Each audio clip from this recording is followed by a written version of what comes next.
Devos, and welcome to episode 14 of the Pro Hockey Pod. This week we're joined by another goalie. There seems to be a common theme here. I've had a couple goalies on. This guy actually is from the same town that I'm from. We got to know each other back in his college days. He actually trained with me one summer, and then his career took off. So kind of weird how that happens. Welcome to the podcast. Honest to God, don't know how to say your last name. Gonna butcher it. Evan Buitenhuis. Not quite. Evan Buitenhuis. Buitenhuis. There we go. That's a little better. Good clarification. But yeah, thanks for coming on the pod. And as I always start off, so as I said, you're from Burlington, where I live now. Is that kind of where you grew up, spent your childhood, and kind of fell in love with the game of hockey? Yeah, pretty much grew up my whole life in Burlington and played minor hockey there. Definitely fell in love with hockey there watching the Toronto Maple Leafs. So that was one of my big reasons I wanted to play hockey. And what made you want to become a goalie? Like, I know everyone has their own reasons, whether it's, hey, I want to get my mask painted. I like the equipment. I didn't want to skate anymore. Like, there's so many reasons. So what was your reason? I say that it was probably two reasons. The first being when I was playing house league minor hockey my first year or two, I got, everyone gets rotated through in net there to get a chance to try it out. And the second year, I think I was in net. We won a couple of games. We played a tournament, and the coach really wanted to win the tournament. So he said, we're keeping Evan in net for the tournament. And then we won the tournament, and he just said, you're staying in net the rest of the season. And I loved it. So that was kind of the moment that I really knew that I wanted to be a goalie. But I think also around the same time, Curtis Joseph was the goalie for the Toronto Maple Leafs, and he was just spectacular. So how could you not want to be a goalie watching him play? He was my favorite goalie as well. And that actually was I had a side comment, but you, and we'll probably cover it more later, is like, you don't have, like, I would say, the ideal goalie butterfly playing style. Like, you are a battler, I would say. And that, just now that you said that, I'm like, okay, this all makes sense now, because that was Cujo. Like, Cujo, I trained with his goalie coaches growing up, got to spend some time with him, and on most saves, for example, if a goalie would butterfly, Cujo's like, nope, just gonna do a one knee up, one knee down, maybe lift my arm here, and that just kind of brought me back to thinking about you. So did you kind of try to mimic your game off how he played? I wouldn't say I mimicked it off him, but I mean, I definitely watched a lot of him growing up. And another goalie that I really love is Marc-Andre Fleury. So kind of just two guys that are known for being, I guess the term would be gamers, just battling, like you said, trying to make all the saves. But yeah, I think just, I've always been described as more athletic. And when I was growing up, a lot of teams passed over because I wasn't technically the most sound or blocking. And so I've always tried to make the athleticism make up for that. But I think at this point, that's, it's fairly well balanced, but I definitely have my own style. Hey, it's good to be unique. And you brought up a good point there. Like, I think we're only 3 years apart in age. So, like, we would have been growing up kind of in our teens there, where that blocking era really came in. I know a lot of goalies or goalie coaches, sorry, were teaching that, like, hey, stay tight, make your shoulders big. And well, that worked for the 6'4", 6'5" goalies. For guys like us who aren't the biggest, I think you're a good sized goalie, but you have to have that athleticism. You kind of have to have those active hands at times. And that's definitely what you have. Yeah, definitely. I think actually, you would know Adrian Volpe. His dad, Mike, I played with his son, Patrick Volpe, and Mike used to call me the octopus because I was all over the place out there. So, That makes sense. I mean, yeah. Volpe obviously was my goalie partner growing up, so we know each other pretty well. I work out with him every morning right now. I do remember too that, correct me if I'm wrong, did you not like you bought some of his gear when we were growing All up, the did you time, not? yeah.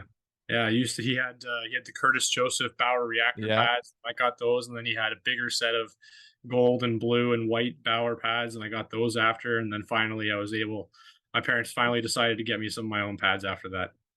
They saw you were sticking with the position. They're like, okay, maybe we'll invest. Yeah, It's not a yeah. not a cheap position. Mhm. Just a little bit about your minor hockey path. Like, you grew up in Burlington, but didn't you like bump around a little? Like, you were sometimes in the Eagles, and then you were in the Niagara Falls organization, or correct me if I'm wrong. Yeah, I mean, I had a lot of great years playing AAA for the Eagles, and then one year I got cut And because it seemed to be it wasn't quite performance based. The organization gave me a release, which is not common in Burlington, to go play somewhere else. So I went to Niagara Falls, and then I came back for that was for minor midget, and then for a midget I came back to Burlington, and then I actually almost left to go to Oakville the year after that, but I thankfully was able to move into junior hockey instead.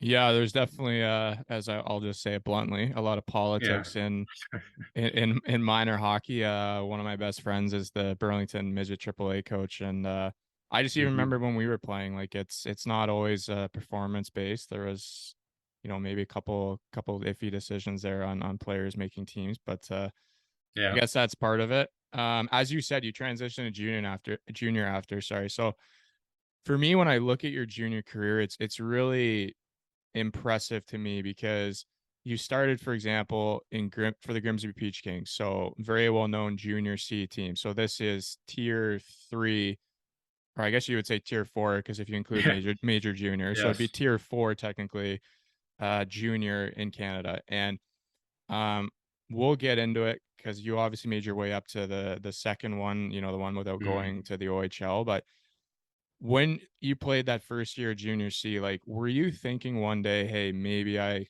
can get NCAA, or was the next step like, hey, I just want to play this year and then see what happens? I mean, at that point, I still wanted to get a chance in the OHL.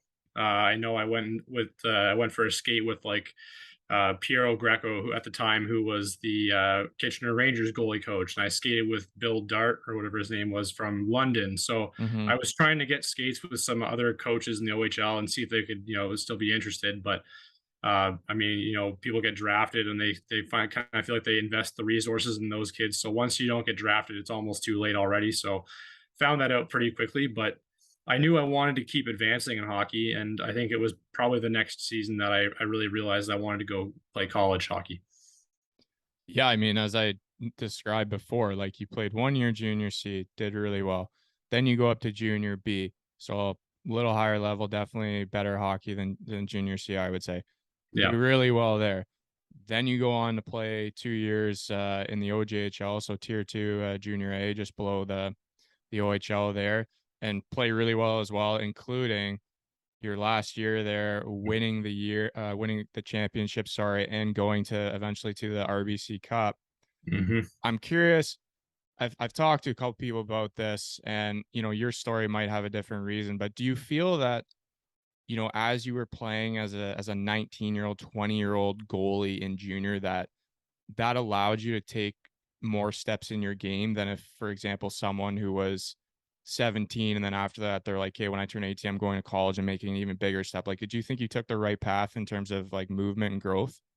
Absolutely. I mean, I think that there's something to be said for excelling at each level before moving to the next one, right? And jumping from say junior C or junior B to a college level is a huge jump for sure. And I mean, I definitely learned a lot over the 2 years playing junior A at tier 2 level.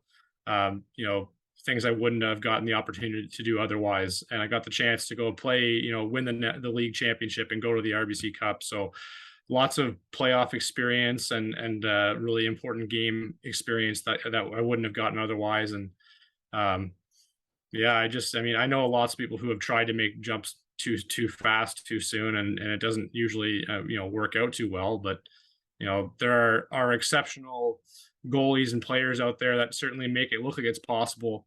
But I think that they're the exception and not the rule for the most part. Oh, I 100% agree. When I look back at my career, I really believe I probably should have played one more year junior. Like, I had done well. I had my second year, I'd played for Team Canada there, but I still didn't know what it took to be a D1 goalie at the time. So like, it's easy to Mhm. look back now, obviously. But I wanted to ask you, how was the experience at the RBC? Obviously, never got there, but it's for those listening who don't know what it is. It's basically all the tier 2 junior leagues in Canada have, I believe when we played, I believe it was one team from each province went, and now I think it's expanded a little more. But how was that experience playing basically against the country's best at that level? I mean, it was pretty incredible hockey. Like, we didn't do incredibly well in the tournament. We had a win or two there, but we had some overtime losses that kind of just kicked us out in the end. But Every team there was great. And the team that ended up winning, we absolutely destroyed them in the round robin part of the tournament. So it felt like anyone who was hot at the right time could have won it. The leagues were pretty even at that point. So I think at that point too, it was they had regional. After you won your league, you had a regional tournament to win basically, and then the four regional tournaments came to the final tournament, and one host team got to go in. So it was Vernon Vipers were the host team that year from the BCHL, and um, I mean every team was great. Vernon was good too, despite not having won their league. But um, yeah, that was really cool, and just the amount of resources that they put into that, and it being on TV and stuff was pretty cool. I think now they've like you guys obviously won the Dudley Hewitt there. I was talking to someone the other day. I think they've gotten rid of that now. So I think there's like Uh, three teams from Ontario that I'm going. Like there's one from the OJ, there's one from the NOJHL, CCHL. and then then the CCHL or whatever. So there ends up being more Wow. teams. But I mean, you're just a humble guy. Yeah, we didn't really do that well there, but you played 4 games, had a 924 save percentage, 2 goals against. So you had your guy. I literally know, I can still picture it. There was an overtime loss against Carleton Place Canadians where I had the old cowling style CCM or Reebok 11K skates, and I probably needed new blades about a month earlier. And the cowling just kicked out. I lost it, and then the guy wrapped it around me. So I still know that goal because of my skates. So If there's video evidence, we'll have to submit it to the league and yeah, get the OT reverse there. yeah. But yeah, so then after that, you or one I guess one where we should transition first is so at this point you're playing OJHL for those last 2 years.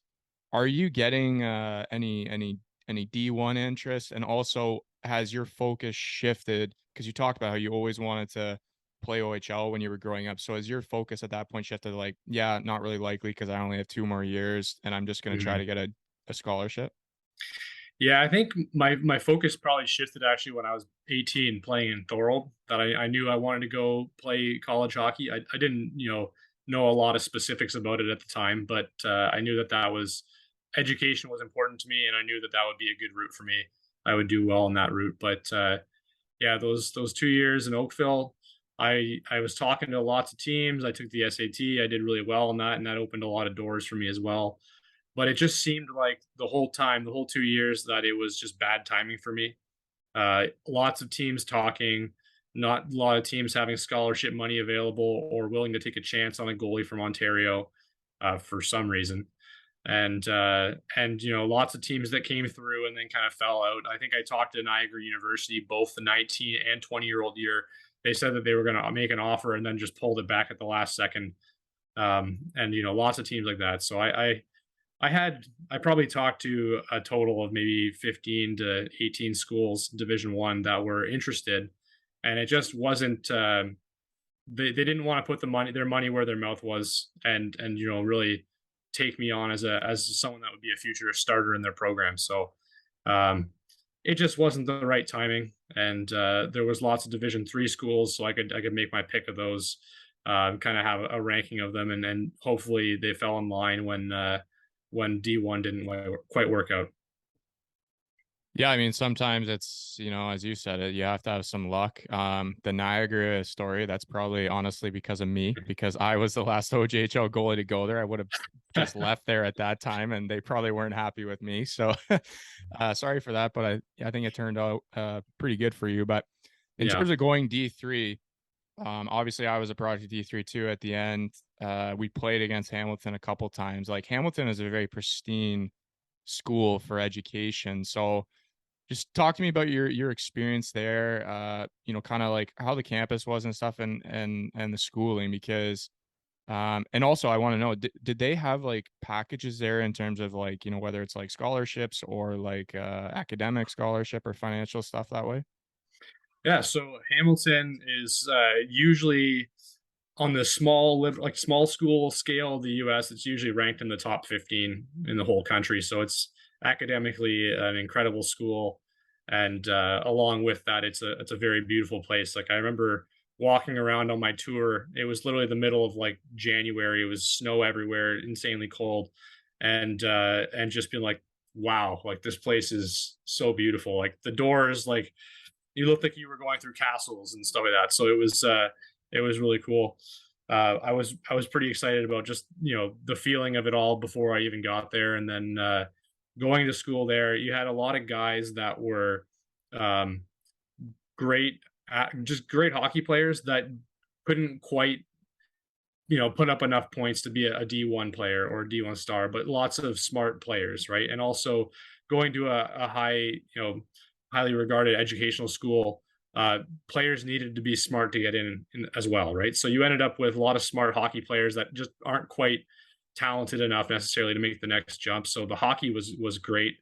I know that the NESCAC, the conference that Hamilton plays in, was a very competitive conference. Always had teams that were nationally ranked. So, I, you know, the hockey was great. The education was incredible. I loved being able to basically take all kinds of classes and go outside of my major. And I think, you know, for my major, I was only required to do 13 or 14 specific classes, and then everything, you know, the rest of the classes I could take whatever I wanted. So I was taking, like, you know, history of Pompeii and art classes and geology classes. So I think for me, it was just a great decision and a great place to go. They didn't have, you know, most Division 3 schools don't do athletic scholarships or packages like that. And then on top of that, Hamilton doesn't do any or academic scholarships coming in, because all the students are expected to be academically, you know, very smart. So deciding who gets those scholarships would be kind of impossible for the school. So they do financial aid. So they basically look at yours or your parents' tax returns from previous years, see how much money is available, and then they try to make a reasonable amount. So I think that probably half of the student body there, their parents are just really well off and are paying the full amount every year. Maybe another quarter is paying, you know, half of the amount. And then the last 25% are probably paying, you know, less than half down to nothing to go to the school there. So it's a pretty cool opportunity for people who don't have, you know, a great financial upbringing coming into school. And it gives you like a really diverse student population. Yeah, as you said, like that diversity, you'd have like the top, you know, classes where, you know, their parents are paying for everything. You'd have like the middle where it's kind of 50-50, and then you have the ones where, you know, they're on the financial aid or whatever based on the process that you said. But I always knew Hamilton College, like when we would go play there, like the guys were like, you know, this is like one of the Harvards of Division 3 in terms of hockey, and like, you know, that the school has a tremendous reputation. You know, getting a degree from there is looks pretty good on a Oh yeah. resume.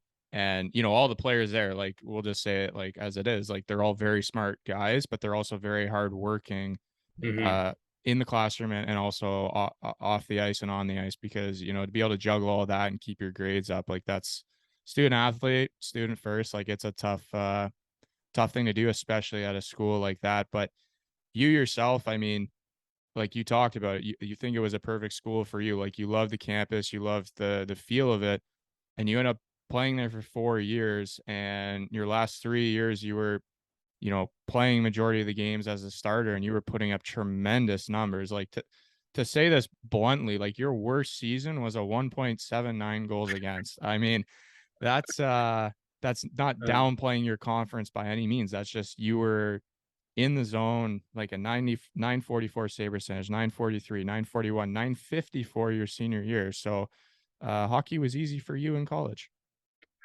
That's, well, that's, you know, one way to look at it. I like to think that you know, I was ready for that step, and it was probably a good maturity level. You know, getting to play there for 4 years to get to the next level after. But you know, with the NESCAC also having so few games, and, you know, Division 3 in general having fewer games than Division 1, every game is important, right? And all those in conference games are so important. So it's a really high stakes environment, and you have to be ready to perform. And I like to think that I kind of had it figured out going on in there. So Yeah, I mean, you were one season you were player of the year in your division, couple conference teams. So I'd say player of the year Division 3 as well.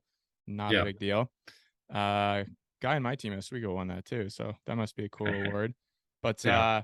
I want just one more question I had. We kind of touched on it before about this was, do you think you going at 21 as a goalie, you know, everyone says goalies mature later, and you going to college at 21, and especially after having the run you had the year before in junior with going to the RBC, really helped you with that adjustment being, I'm not saying easy, but easier than it would have been if you had to go at maybe 18, 19?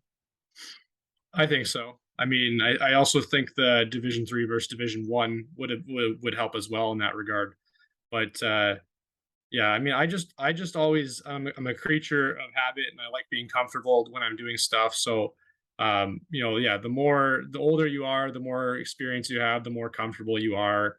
And so just that extra year of junior and getting to, go into college and be 21, and you don't have to stress about things like when you're going to parties, you can legally drink and all these things, right? So, it's just a much more comfortable environment to be in, going to school in the US as a 21-year-old kid.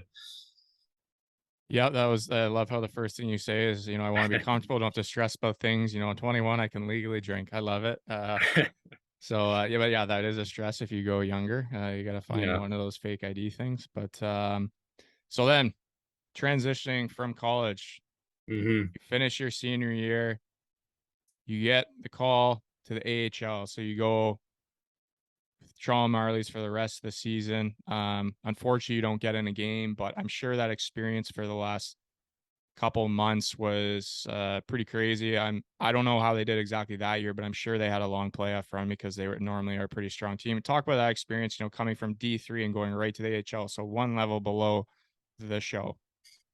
Yeah, I mean that was special. The last two games of the regular season or of my season in college, the Toronto Maple Leafs had a scout looking at me, so um, I knew that they were interested, but they told me after that that they didn't have space right now. They had people in the ECHL, they had guys in the American League, and they obviously had Frederik Andersen and someone else in the NHL. So they told me we don't have space, and so I basically was looking for an ECHL team to go to after that season was done. And then I went home for spring break from school, waiting to decide which ECHL team I was going to. And I was watching the Leafs game with my parents, and Frederik Andersen goes down with an injury in the first period. And I said, wouldn't it be funny if I got a phone call right now? And 20 minutes later, they called me and said, "Can you be at Rico Coliseum and like tomorrow morning at 8:30?" I was like, "Yeah, we'll see you there." Right. So basically, that was just surreal for it to happen that way. And then Calvin Pickard and Garrett Sparks were there, and they've both been around the league. Calvin Pickard, especially, he's an absolute veteran of the AHL. So it was cool to get to kind of like watch and learn from them. Frederik Andersen wasn't really hurt; he just wanted some time off apparently. So Garrett Sparks was back with the Marlies about 4 days later, so I got to go for a couple games back up, but they kept me around and let me practice with the team kind of as their third guy. And I learned so much, got a good experience with their goalie coaches, got to meet lots of people. It's kind of cool to see lots of those guys are in the NHL now at this point. So I had a great time there. And then the Leafs had drafted Ian McAdam.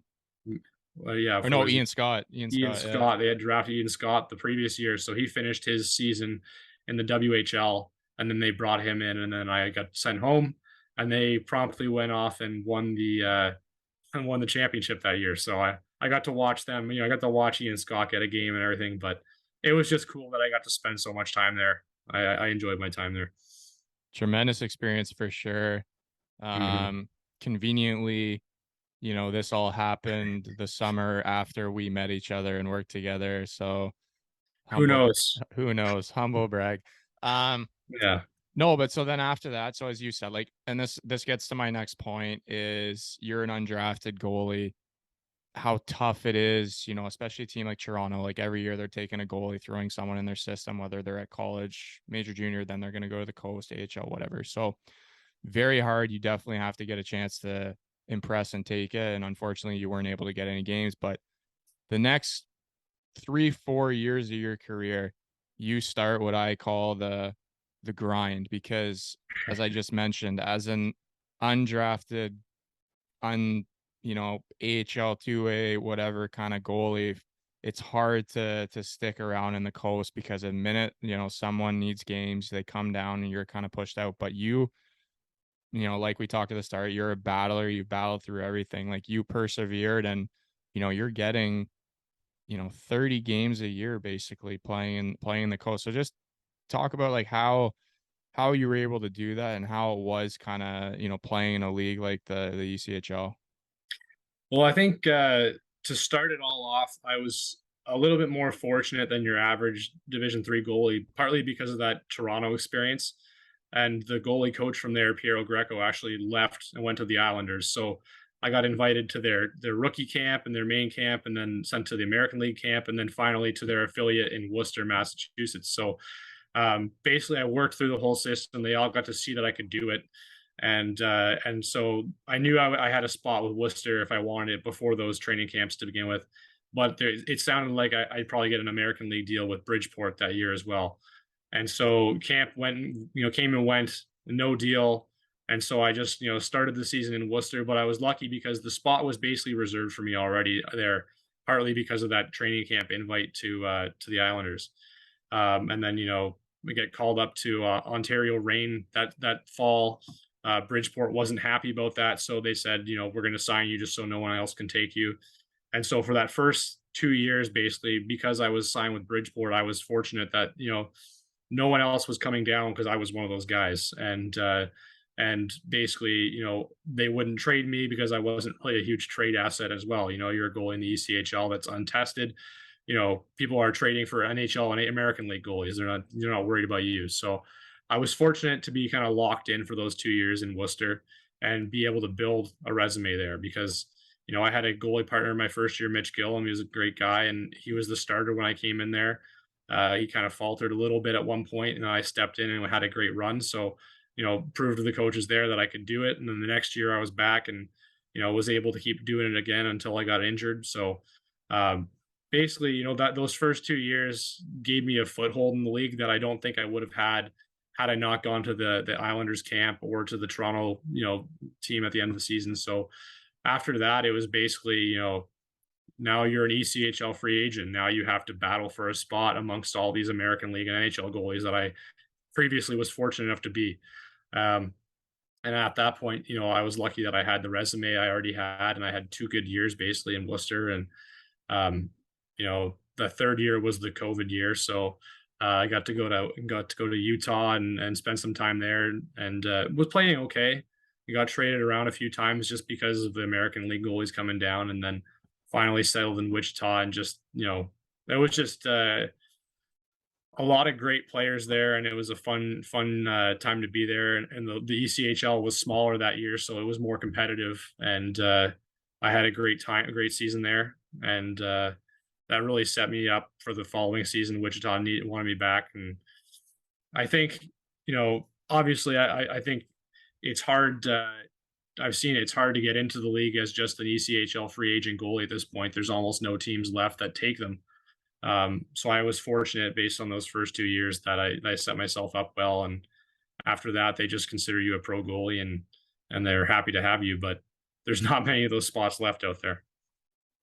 Well, you made a couple of good points. So first about just kind of, your experiences with the Marlies meeting the goalie coach there that led you to being invited here and here. So it's kind of like, knowing the right people. It's all about who you know, and also just kind of like things lining up where you get these opportunities. But the other side of it, which I'll say, and I think the reason is why you keep getting jobs even through years where COVID, there's not much going on, like bouncing around a bit, is everywhere you go you're able to put up good numbers. You're creating that reputation of Evan is a reliable goalie.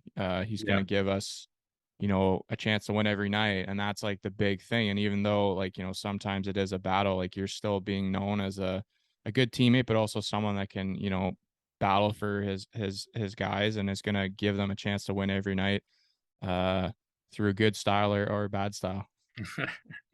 Yeah, that's why I hope I do. I hope I give them a chance to win every night. But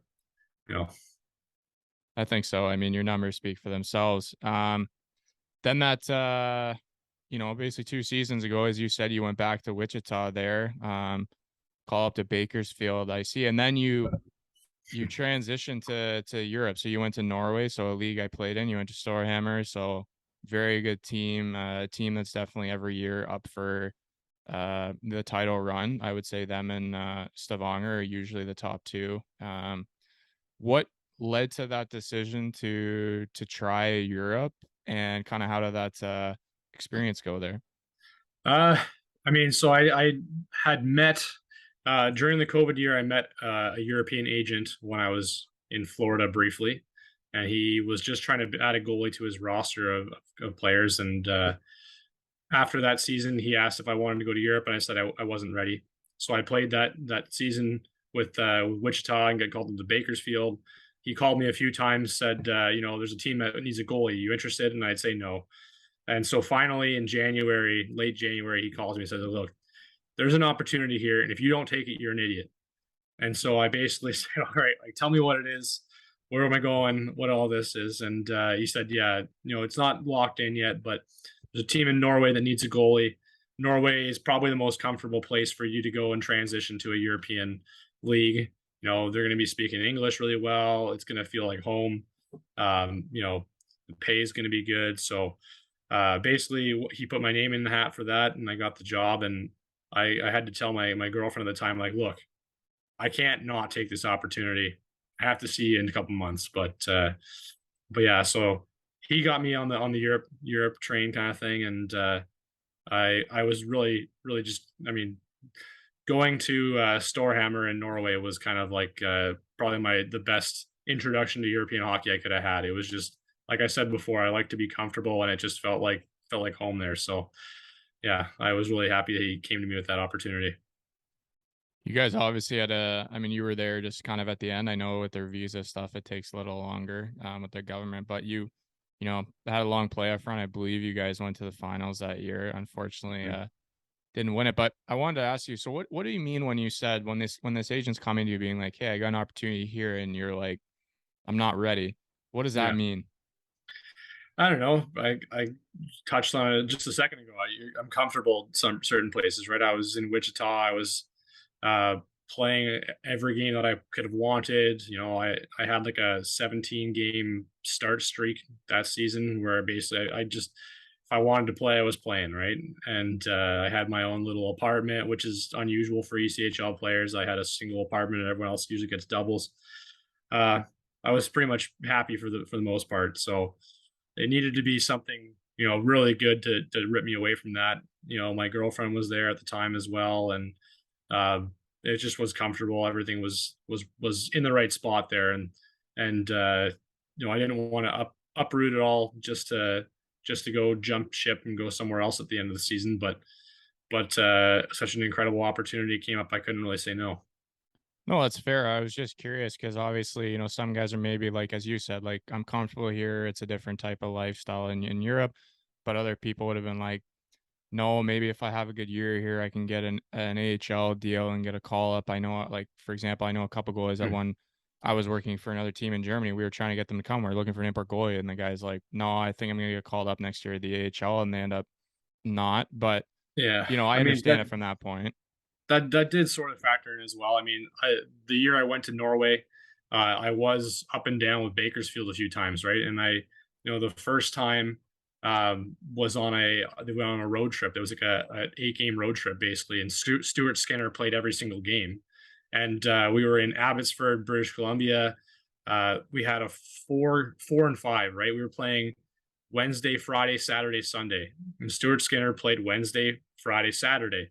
And Sunday comes around, and I'm like, okay, this is 100% of my game. Stuart Skinner is walking around the locker room loudly going like, oh, I'm so tired, I can't play tonight, right? And I'm like, yes, this is going to happen.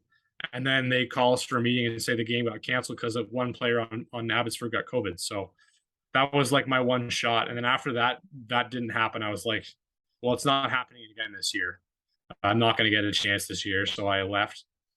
And then this past season was basically I was saying to myself, like, this is the last year I'm playing in the ECHL. Like I'm not grinding it out, so many games for such little pay, um, basically just to hope that I'm going to get called up one day.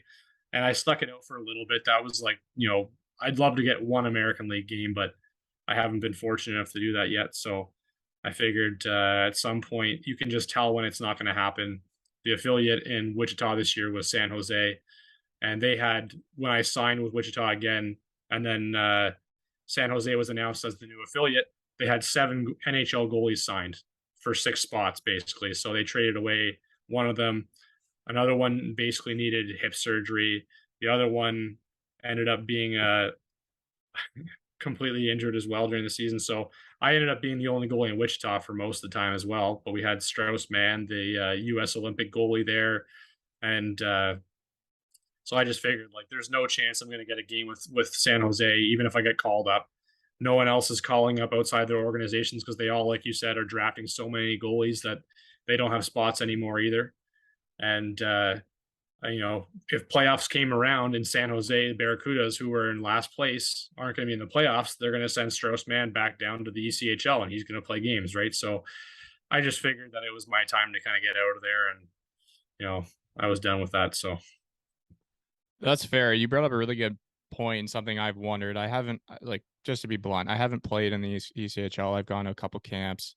Again, I was undrafted, so kind of things didn't work out. But I've always wondered when I see players, goalies, it doesn't matter, when they play so long in that league and just I know the pay scale and yeah, the games they play and the travel and like, some it's going to be family reasons or personal reasons why they never go to Europe. And I totally understand that. But some guys I'm like, why not give it a chance for a year or two? Like you'll get paid better in Europe. The lifestyle is so much better. It's relaxed. You're playing whatever 2-3 games in the full week instead of 4 and 5s like and stuff like that. And it's just, as I said, never played there, so I don't know the experience. I'm sure many organizations treat guys well.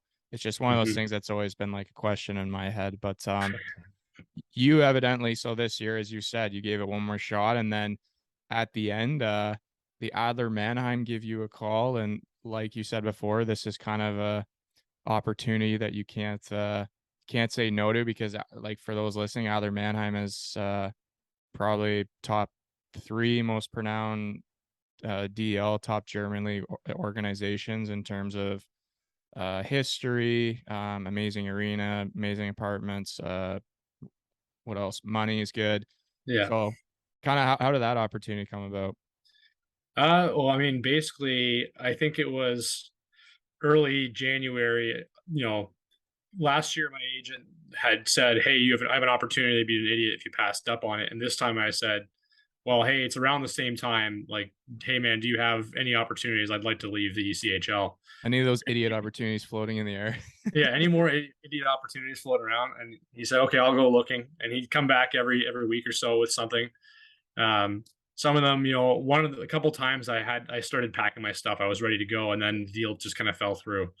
And so finally, I had this opportunity with Mannheim come up, and I said, I know that they're not bringing me in to be a starting goalie, but I am happy to go experience the thing, being there.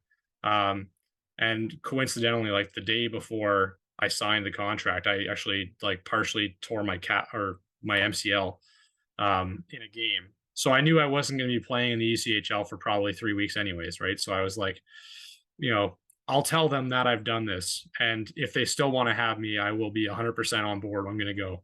And they said, "Yeah, don't worry. We'll treat you. You're going to be our third goalie for now." And then I get there. My MCL is not so bad. It's only I only needed like a week and a half off. And I get there, and the day I arrive, their starting goalie tears the same MCL, but way worse. So I basically got thrust into that backup role right away. But yeah, it was they brought me on as insurance just to make sure that they had a goalie that could handle if I needed to. And while I never got that opportunity, it was exciting to be there and just to absolutely see how insane European fans can be. And I think Mannheim fans are up there as probably some of the craziest. They love the team really hard, and they definitely let the team know when they're not happy with it. So, the full European fan experience for sure.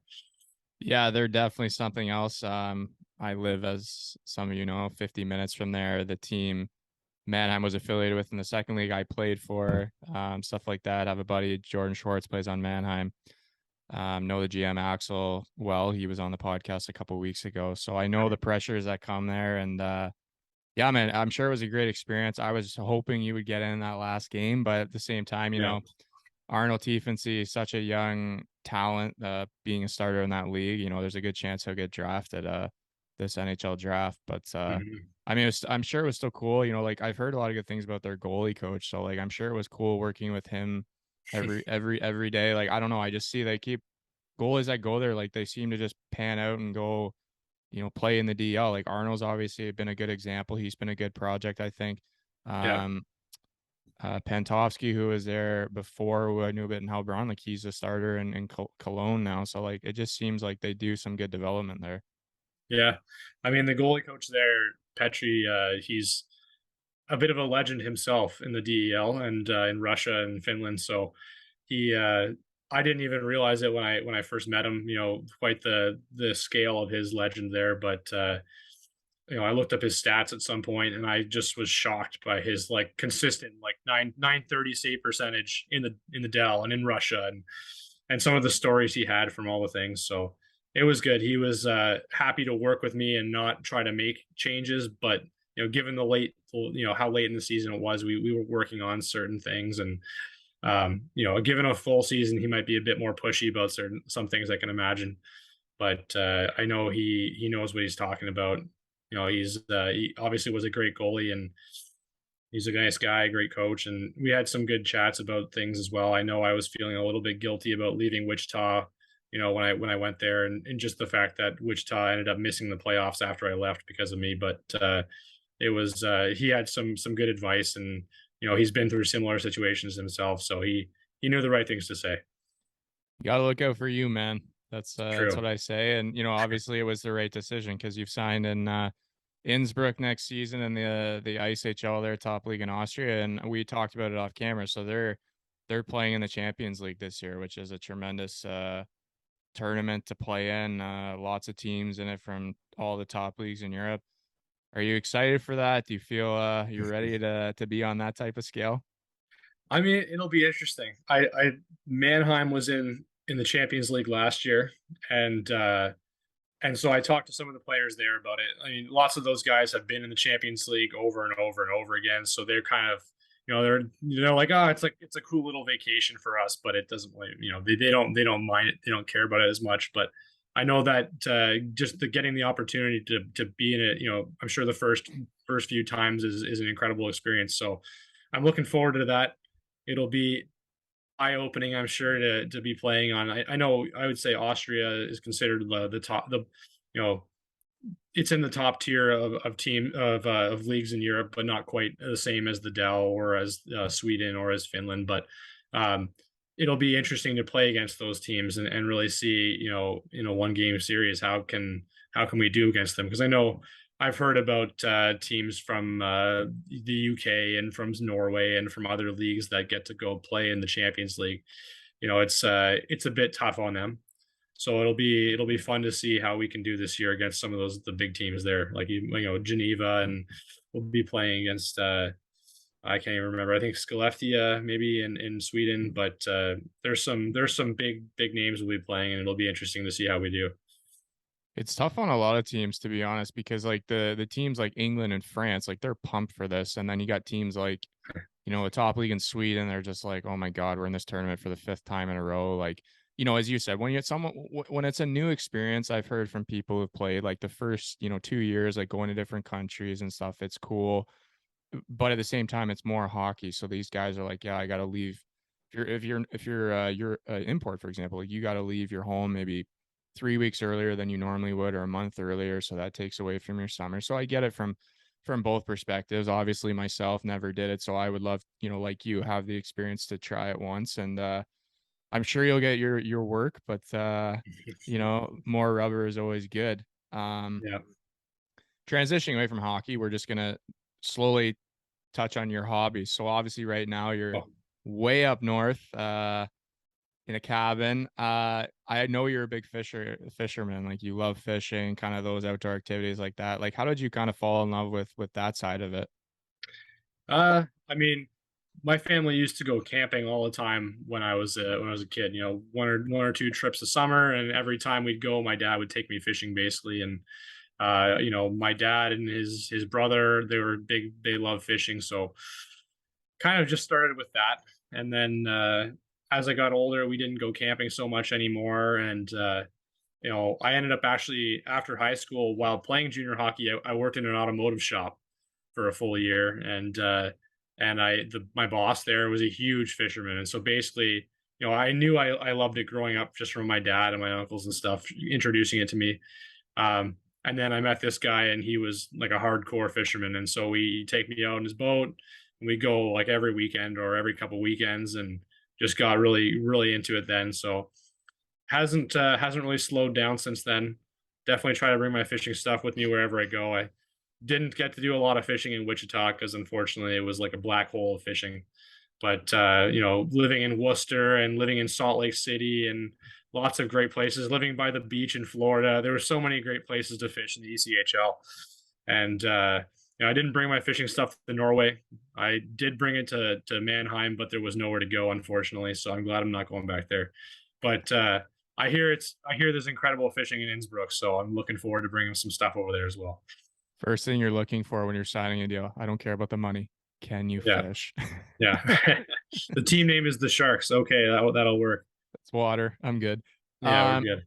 do you kind of use it too, like just kind of like a place to get away and kind of clear your head? Because obviously, you know, as you grow older, you appreciate the summers, and you know, as you said, you were grinding the coast, going to different places in Europe. Is it just a nice place to kind of escape? Oh yeah. I mean, whether it's going out on a boat or walking in a river, you know, with their waders on and stuff, it's just peaceful. It's quiet, right? Up here, you know, my cottage here isn't on some busy lake where you have people water skiing and tubing and stuff. It's once you get around the corner from the cottage and the upriver in the boat, it's, you know, there's no one there. You might see one or two boats go by over a couple hours, but it's empty. So it's so nice and quiet to be up here. And yeah, I just like kind of being in my own head, not having to think about things outside of fishing. You know, you're absorbed in that one thing for the moment, and just forgetting everything else. So it's a nice relaxing hobby. Yeah, it's good to have things like that, I think, because you obviously hockey's one side of your life. But it's not your full life, and it's nice to take a break. Um, so the ultimate questions now. How long do you plan to play for? You know, in your perfect world, like how long would you like to play? And do you have any plans for after hockey when that day eventually does come? Whew. Well, when I graduated from college, I figured I will try to play for. I'd like to play for at least 5 years, is what I said then. And so 5 years has come now.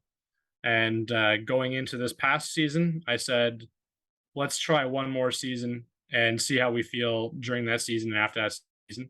And I played last this past season, and I just kept loving it. So I am very excited to be going to Europe for my first season. I figure I'll give it a few seasons here, see how high I can climb up the European scale, basically. But you know, I can't imagine having such a bad season right now that I'd want to quit. Like I could see myself, you know, if my body holds up, I could see myself playing another 5 years. You know, I could see if things are going well after those 5 years, I could see myself playing another 5 years after that, right? Like, you know, that would take me basically till I'm 40, but I can see that if I get to a position where I am you know, comfortably making enough money that I feel happy to keep doing it, and my body's holding up, and I get to go see cool places, I could see myself doing it for a long time still.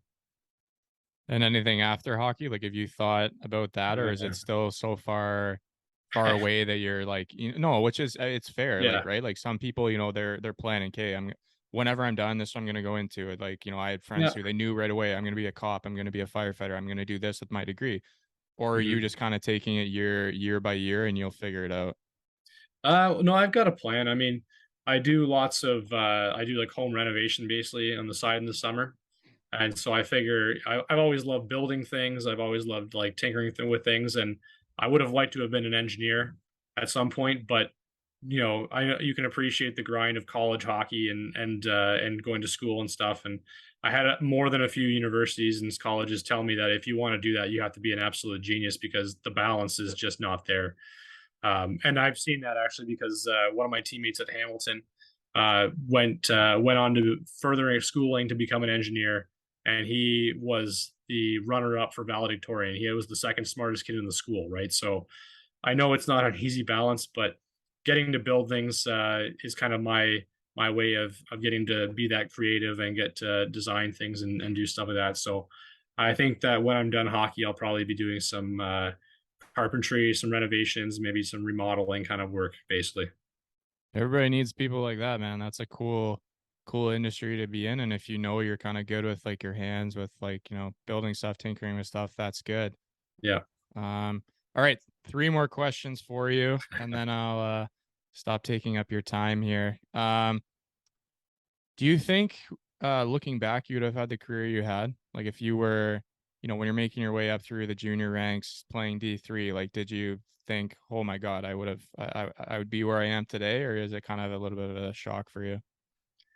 Um, I'm not sure. I mean, I think I knew that I felt like the ECHL was a very attainable goal. I mean, not necessarily to have the success that I've had in it, but I felt like I always felt like through college, I felt like if I wanted to play in the ECHL, I could probably play there as long as I wanted.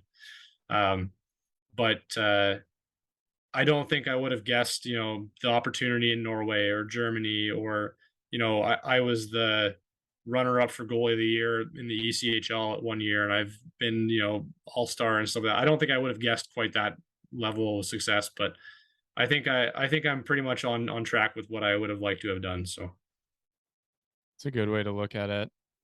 And the next one, like, so this actually, I take pride in this too, because I feel like I did it when I was playing. How does it feel not applying to the D3 stigma?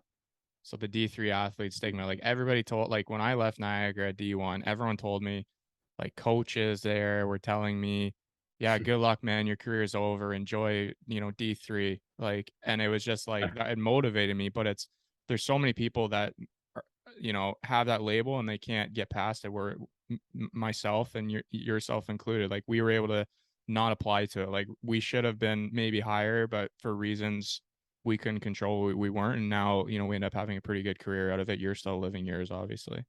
yeah, I mean, I think that if you're listening to anyone from Niagara University at that time, I'd probably tell them to go kick rocks or something. But the uh, the stigma, I think, is it's just the classic stereotype of Division 3. Like the people don't understand how good Division 3 hockey is. There's no Division 2. Other sports, there's Division 1, Division 1A, Division 2, Division 3, Division 4.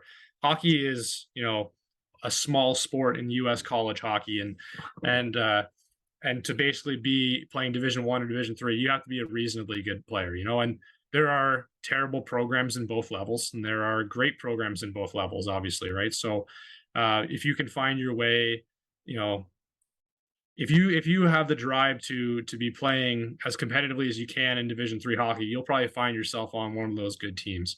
And if you want to keep playing, then you just got to keep going, and you're going to get an opportunity. And so anyone who really looks at the D3 label and doesn't look beyond, past the surface is just cheating themselves of a good player. Because I think, through my time in Wichita, especially, they were never shy of, to go out and find a good D3 player, or go find some random overlooked player that doesn't quite fit the mold. So, anyone who's thinking that way is definitely just missing out, because there's a lot of great players out there. I think there's a higher percentage of players that play D3 for sure that aren't interested in continuing on to pro after. So maybe that colors their perspective a bit. But the ones that do want to are generally pretty good players. So, Amen, man. mhm. You like as you said, like there's definitely, no matter what division, there's going to be good programs and bad programs. I know, like Oswego, for example, we would have wiped the floor with most of the Atlantic. Like we had guys who just didn't, they wanted to, whether it was, go enjoy school, party, like enjoy all that stuff, or they didn't have the grades. Like they were great hockey players, really good junior careers, but they just couldn't, for whatever reason, didn't go D1. And playing in that division, like there was rinks where we're having 300 people a game. Like Oswego, we're having 3,000 sold out arena every game, nicer facilities in some of those rinks.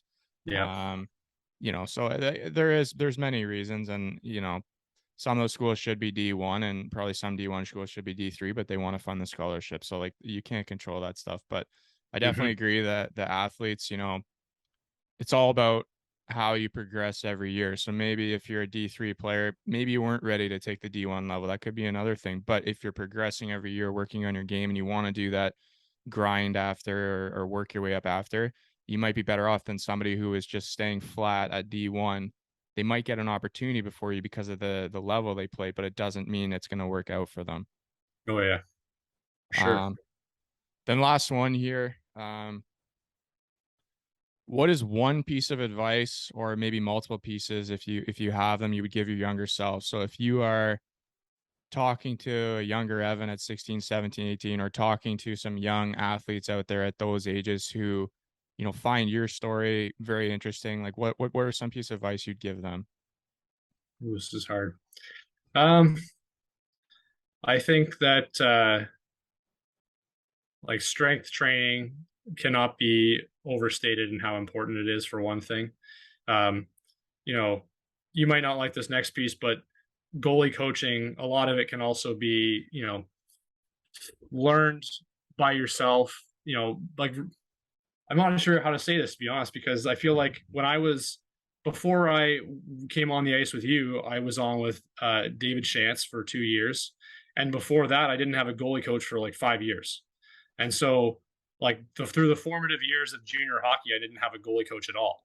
And so, if you watch hockey, if you're a student of the game, if you invest in your strength training, a lot of pieces can fall into place for you. And I think maybe I'm lucky, maybe I am blessed with some gifts or something that helped me get through that stage of lack of goalie coaching.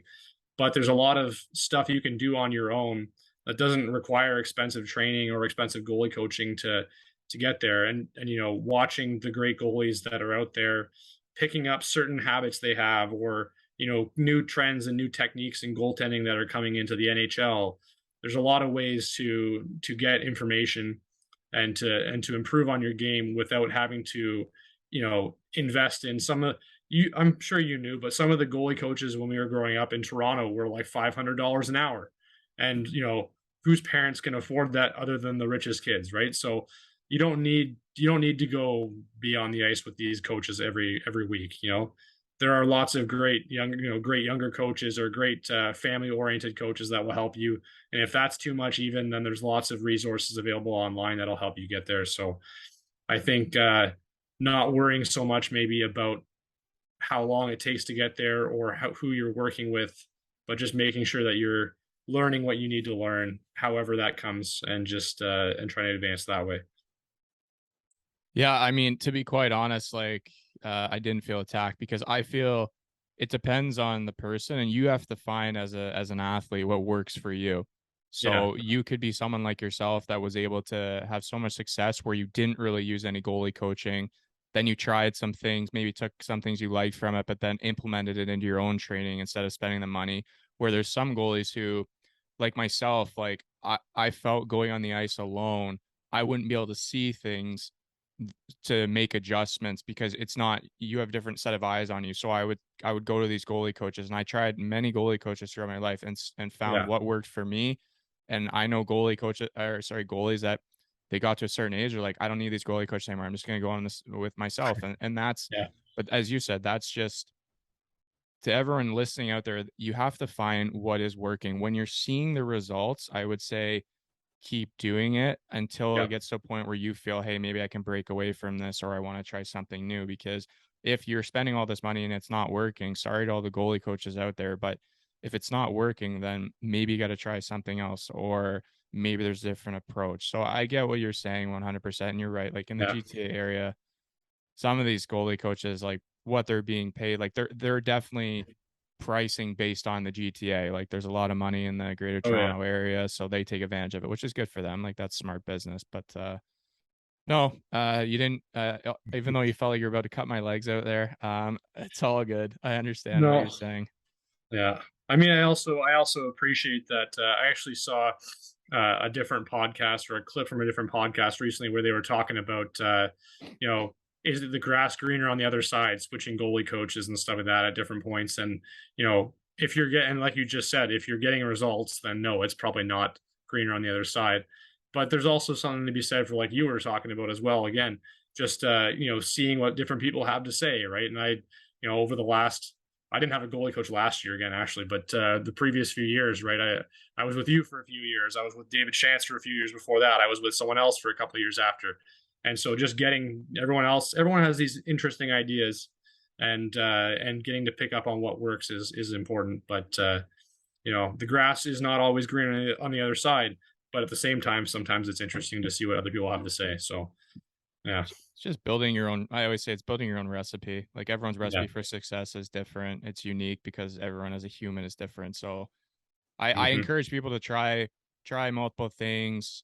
If you like it, stay with it. If you don't feel the pressure to stay with it, and just take just because you might have a goalie coach, for example, where you don't like maybe how it goes for the month you try or whatever, you can still take pauses out of it. Like, oh, he was really good with this section of goaltending, or I like how Hmm. we did this here, and then you just build your own training plan, your own recipe, and yeah, that's basically all it is. Goaltending. It's just small adjustments. So And there's a lot of different ways to do it too. So, you know, you can be a nice blocking goalie, you can be a gamer like me, or you can figure some other way out as well. throw the odd stack the pads in. Don't be afraid to throw those in, Evan. Once in a while, once in a while. Once in a while.